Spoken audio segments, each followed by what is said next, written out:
ये हैं बीजेपी सांसद निशिकांत दुबे। कहने के लिए ये सांसद हैं, इनकी हरकत गुंडों जैसी है और जुबान से बेहद बदतमीज। हाल ही में इन्होंने सुप्रीम कोर्ट और मुख्य न्यायाधीश पर ही गृह युद्ध करवाने का आरोप लगाया। इन पर भी हम चर्चा करेंगे, लेकिन अगले एपिसोड में। दोस्तों, देश की राजनीति देश की दशा और दिशा दोनों बयान करती है। आज हमारे देश में राजनीति में जिस तरह अपराधियों का दबदबा बढ़ता जा रहा है, बेहद दुखद है, शर्मनाक है और इसकी खुलकर खिलाफत करनी चाहिए। दोस्तों, हर पार्टी में, फिर वो कांग्रेस हो, सपा हो या फिर बीजेपी, और हर प्रांत में आपराधिक पृष्ठभूमि वाले नेता हैं।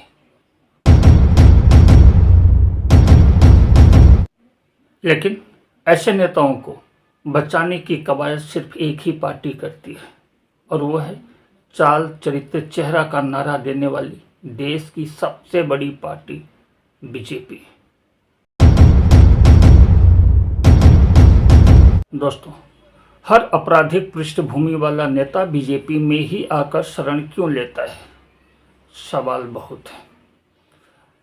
ऐसे सैकड़ों नेता हैं जिनके ऊपर गिरफ्तारी की तलवार लटक रही थी, और जैसे ही उन्होंने बीजेपी ज्वाइन कर लिया, उन्हें सारे आरोपों से बरी कर दिया गया। सवाल उठता है कि क्या वो सचमुच अपराधी थे, और अगर हाँ तो उन्हें सजा क्यों नहीं मिली, और अगर नहीं तो क्या सरकारी एजेंसियों के द्वारा दबाव बनाकर उन्हें पार्टी ज्वाइन करवाई गई? सवाल गंभीर है। खैर, आज मैं उन अपराधों की बात करूंगा जिससे मानवता तार तार होती है, उस जघन्य अपराध की जिसे हम बलात्कार के नाम से जानते हैं। मोदी साहब बेटी बचाओ बेटी पढ़ाओ का नारा देते हैं, महिला सशक्तिकरण की बात करते हैं, और उन्हीं के पार्टी के कार्यकर्ता महिलाओं की इज्जत तार तार करते हैं। हाल ही में काशपुर में सामूहिक बलात्कार की घटना हुई। आरोपी कौन निकला? अखिलेश प्रताप सिंह, बीजेपी का सक्रिय कार्यकर्ता। इसके पहले बीएचयू में सामूहिक बलात्कार हुआ। आरोपी कौन थे? कुणाल पांडे, अभिषेक चौहान और सक्षम पटेल। ये तीनों बीजेपी के सक्रिय कार्यकर्ता भी हैं और पदाधिकारी भी। राम रहीम, आशाराम, स्वामी चिन्मयानंद, हर किसी का बीजेपी कनेक्शन। हर बलात्कारी का बीजेपी कनेक्शन महज एक संयोग नहीं हो सकता। ब्रिजभूषण के खिलाफ हमारी महिला खिलाड़ी धरने पे बैठी रही। ब्रिजभूषण पर एफआईआर नहीं होता है तो हमारी महिला खिलाड़ियों पर लाठीचार्ज।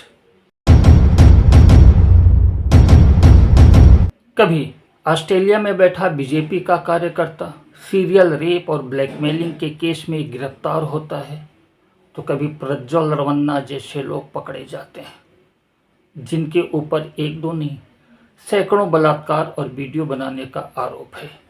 बीजेपी के ही कुछ प्रमुख नेताओं के ऊपर बलात्कार का आरोप है। सुनिए, बीजेपी नेता शाहनवाज हुसैन पर बलात्कार का आरोप। कर्नाटक से बीजेपी नेता सोमशेखर पर बलात्कार का आरोप। कानपुर से बीजेपी नेता नारायण सिंह भदौरिया पर बलात्कार का आरोप। मध्य प्रदेश से बीजेपी नेता सतीश मिश्रा पर अपने ही बेटी का बलात्कार करने का आरोप। एमजे अकबर, कुलदीप सिंह सेंगर, विजय जौली, चिन्मयानंद, कितने नाम लो, थक जाऊंगा, लेकिन ये नाम खत्म नहीं होंगे। आलम तो ऐसा है मेरे दोस्त कि अपने नेताओं को बचाते बचाते पार्टी अब अपने द्वारा शासित राज्यों की घटनाओं को भी दबाने में जुट गई है। गैर बीजेपी शासित राज्यों में अगर कोई घटना हो तो उस पर राजनीति तेज हो जाती है, लेकिन खुद के राज्य में अगर कोई घटना हो तो सरकार भी चुप, मीडिया भी चुप। ऐसी मीडिया को गोदी, लोभी, बिकाऊ, चाटुकार, झूठी मीडिया न कहें तो क्या कहें। दोस्तों, अपराधी का कोई मजहब नहीं होता, कोई कुनबा नहीं होता, फिर उसके धर्म के आधार पर, राज्य के आधार पर, अपराध की जगह के आधार पर अपराध की गंभीरता को क्यों मापा जाता है। मणिपुर में हजारों बलात्कार हुए, गुजरात और बनारस में बलात्कारियों का माला फूल के साथ सम्मान हुआ। क्यों खामोश रही मीडिया, कहाँ रहे धर्म के ठेकेदार। दोस्तों, आज हमारे देश में लगभग 32,000 बलात्कार हर साल होते हैं, मतलब 85 से 90 बलात्कार प्रतिदिन, जो किसी भी सभ्य समाज के लिए बेहद शर्मनाक है। दोस्तों, ये वो संख्या है जो हम रजिस्टर्ड किए गए। इसके अलावा न मालूम कितने बलात्कार होते हैं जिसमें लोग लोक लज्जावश या किसी डर बस अपना केस रजिस्टर्ड नहीं करवाते हैं या फिर रजिस्टर्ड किया ही नहीं जाता है। अब आप अंदाज़ा लगा सकते हैं कि हमारे देश में हर साल कितने बलात्कार होते हैं। सवाल उठता है कि जब सियासत में ही इनका बोलबाला हो तो सवाल किससे करें।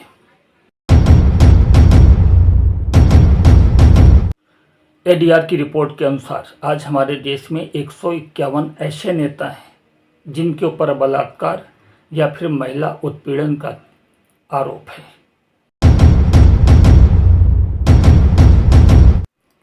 चलिए देखते हैं पार्टी वाइज इनकी संख्या। बीजेपी में 54, कांग्रेस में 23, तेलुगु देशम पार्टी में 17, आम आदमी पार्टी में 13, अखिल भारतीय तृणमूल कांग्रेस में 10, राष्ट्रीय जनता दल में 5। एनसीआरबी की रिपोर्ट के अनुसार हर प्रांत में लगभग कितने बलात्कार होते हैं उसकी एक झलक। राजस्थान 5399, उत्तर प्रदेश 3690, मध्य प्रदेश 3029, महाराष्ट्र 2904, हरियाणा 1787, उड़ीसा 1464, झारखंड 1298, छत्तीसगढ़ 1246, असम 1113, कर्नाटक 1050, आंध्र प्रदेश 1020, पश्चिम बंगाल 980, बिहार 950, तमिलनाडु 900, तेलंगाना 850, केरल 800, गुजरात 750, उत्तराखंड 700, हिमाचल प्रदेश 650, पंजाब 600, त्रिपुरा 550, मणिपुर 500, मेघालय 450, नागालैंड 400, मिजोरम 350, सिक्किम 300, अरुणाचल प्रदेश 250, गोवा 200, लद्दाख 150।